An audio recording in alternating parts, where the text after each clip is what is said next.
ആദ്യം SIT കൊള്ളാം, പിന്നെ പറഞ്ഞു SIT പോരാ, ഇവർ പറയുന്നവരെ ഒന്നും പിടിക്കുന്നില്ല, ഇവർ പറയുന്നത് പോലെ അന്വേഷണം പോകുന്നില്ല, അപ്പൊ SIT ആകെ പ്രശ്നമാണ്. CBI വരട്ടെ, NI വരട്ടെ, ആരും വന്നോട്ടെ. ഇപ്പൊ കടകംപള്ളി സുരേന്ദ്രൻ ചോദ്യം ചെയ്തു, ഇന്ന കണക്ഷൻ വന്നിരിക്കുന്നു അല്ലെങ്കിൽ ഇന്ന തെളിവ് വന്നിരിക്കുന്നു എന്ന് പറയാൻ ഇവർക്ക് എന്താ ഉള്ളത്? ചോദ്യം ആരെയും ചെയ്യാം. അങ്ങനെ സ്റ്റേറ്റ്മെന്റ് രേഖപ്പെടുത്തി, മൊഴി രേഖപ്പെടുത്തി എന്ന് പറഞ്ഞ് ഇവരെല്ലാം പ്രതി, അതിനെല്ലാം ഈ പാർട്ടിയാണ് ഉത്തരവാദി എന്ന് പറയുന്ന തരത്തിലേക്ക് എത്രയോ തവണ ഇവരെ ചിത്രീകരിച്ചു. എല്ലാം തുറന്നു വെച്ച പുസ്തകം മാതിരിയല്ലേ ഇത്? ചെമ്പാണ് എന്ന് എഴുതി വെച്ചില്ലേ? എഴുതി വെച്ച ഉദ്യോഗസ്ഥന്മാരെ അറസ്റ്റ് ചെയ്തില്ലേ? ഉദ്യോഗസ്ഥന്മാരെ ചോദ്യം ചെയ്യുമ്പോൾ അവർ പറയുന്ന ആളുകളെ അറസ്റ്റ് ചെയ്യണ്ടേ? അതിന് ഇലക്ഷൻ കഴിയട്ടെ എന്ന് പറഞ്ഞൊന്ന് മാറിക്കാൻ പറ്റുമോ? അതല്ല ഉദ്ദേശം, മാറി. അതായത് ഈ എന്നാ കേരളം ഉണ്ടായത്? എന്നാ ദേവസ്വം ബോർഡ് രൂപീകരിച്ചത്? എന്നാണ് ദേവസ്വം ബോർഡ് ആക്ട് വന്നത്? അറിവുണ്ടായിരിക്കുമല്ലോ. കേരളം രൂപീകരിക്കപ്പെട്ടത് 1957-ലാണെങ്കിൽ ദേവസ്വം ബോർഡ് ആക്ട് വന്നത് 1950-ലാണ്. തട്ടിപ്പ് പരിപാടിയൊന്നും വേണ്ട. അല്ല, ഞാൻ പറഞ്ഞു ചോദിക്കാനല്ലെങ്കിൽ ചോദിക്ക്. നിങ്ങൾക്ക് ചോദിക്കാൻ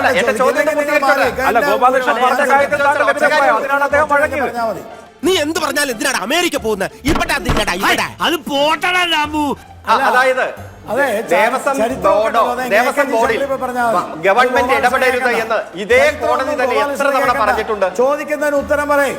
നിങ്ങളുടെ 3 പേര് CPM, അത് നിങ്ങൾക്ക് ആർക്കും കേൾക്കണ്ട. BJPയുടെ പ്രതിനിധികൾക്ക് ആർക്കും ചരിത്രം കേൾക്കേണ്ടതില്ല. നിങ്ങൾ ചരിത്രത്തെ അവഗണിക്കുന്നവരാണ്, അതെല്ലാവർക്കും ബോധ്യമുണ്ട്. ഇത്രയും കാലമായിട്ട് ഈ നീർക്കോലിക്ക് ഒരു ഇംപ്രൂവ്മെന്റ്സ് ഉണ്ടായില്ലല്ലോ.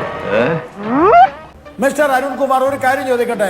നിങ്ങളുടെ 3 പ്രധാനപ്പെട്ട കമ്മ്യൂണിസ്റ്റ് നേതാക്കന്മാര് മാർക്സിസ്റ്റ് പാർട്ടിയുടെ പാവപ്പെട്ടവരുടെ പടത്തലവരെന്ന് പറഞ്ഞ്, ഇടതുപക്ഷമെന്ന് പറഞ്ഞ്, സാധാരണക്കാരനെ സംരക്ഷിക്കുമെന്ന് പറഞ്ഞ ആ 3 നേതാക്കന്മാർ നിങ്ങളുടെ പാർട്ടിയുടെ ആളുകളാ ഇന്ന് ജയിലിൽ കിടക്കുന്നത്.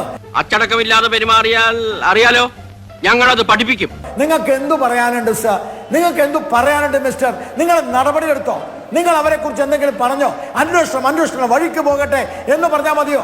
അങ്ങനെയായിരുന്നോ നിങ്ങൾ ഉമ്മൻചാണ്ടിയോട് ചോദിച്ചത്? അങ്ങനെയായിരുന്നോ നിങ്ങൾ LK അദ്വാനിയോട് ചോദിച്ചത്? അങ്ങനെയായിരുന്നോ നിങ്ങൾ നരേന്ദ്രമോദിയുമായി ബന്ധപ്പെട്ട ഏതൊരു റഫേലിന്റെ വിഷയം വന്നപ്പോ നിങ്ങൾ ചോദിച്ചത്? എന്തോ ഞാൻ എന്താ പറഞ്ഞു? അതിന് തന്നാരും വിളിച്ചില്ല. വിളിച്ചു തന്നെയല്ലേ എങ്ങനെയാ ആവശ്യത്തെ കാര്യങ്ങൾ ഇടപെടുത്താ പറഞ്ഞു കൊടുക്കണം എന്നെ പറ്റി. നിങ്ങളുടെ 3 നേതാക്കന്മാരല്ലേ ജയിലിൽ കിടക്കുന്നത്? നിങ്ങൾ നടപടിയെടുത്തോ? നിങ്ങൾ മിണ്ടിയോ? നിങ്ങൾ സംരക്ഷിക്കും അവരെ. കാരണം കേരളത്തിലെ CPM-ന്റെ ഇതുവരെയുള്ള ചരിത്രം പരിശോധിച്ചാൽ ആ ചരിത്രത്തില് നിങ്ങൾ എല്ലാ കള്ളന്മാരെയും സംരക്ഷിച്ച ചരിത്രമാ. നിങ്ങൾക്ക് വേണ ഉദാഹരണങ്ങള്? ആ തണ്ടി RDPയുടെ തൊലി ഒരുക്കുകയാണ് ഉത്തമ. സഹിക്കുക, അല്ലാതെ എന്ത് ചെയ്യാം? ഈ ശബരിമലയുമായി ബന്ധപ്പെട്ട വിഷയത്തിൽ, ഈ ശബരിമല സ്വർണ്ണ കള്ളക്കടത്തിൽ ഈ സഖാക്കന്മാർക്കെതിരെ നടപടിയെടുക്കാൻ എന്തേ തയ്യാറാവാത്ത?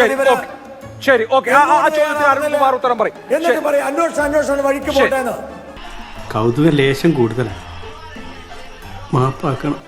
നിങ്ങളൊന്ന് ആലോചിച്ചു, ഈ നാട്ടിലെ ഹിന്ദുക്കളെയും ഹിന്ദു ക്ഷേത്രങ്ങളെയും ശിവലിംഗത്തെയും അപമാനിക്കുകയല്ലേ ഇവന്മാർ ചെയ്യുന്നത്? ഈ കള്ളന്മാർ ചെയ്യുന്നത് കള്ളത്തരം, കൊള്ള ചെയ്യുക, സാധനങ്ങൾ അടിച്ചു മാറ്റുക. ഇത്രയും കാലം വിപ്ലവ ചിന്തയായിരുന്നു. ഇപ്പൊ ലിംഗം, യോനി, സ്വർണം, ആ സ്വർണ്ണ ചിന്ത, യോനി ചിന്തയാ ഇപ്പൊ ഈ വിപ്ലവ വായാടികളായ കമ്മ്യൂണിസ്റ്റുകാർക്കുള്ളത്. കഷ്ടമാണിത്. അതുകൊണ്ട് തന്നെയാണ് SITയുടെ അന്വേഷണം ശരിയല്ല. നിനക്ക് പ്രാന്താളാ പന്നി.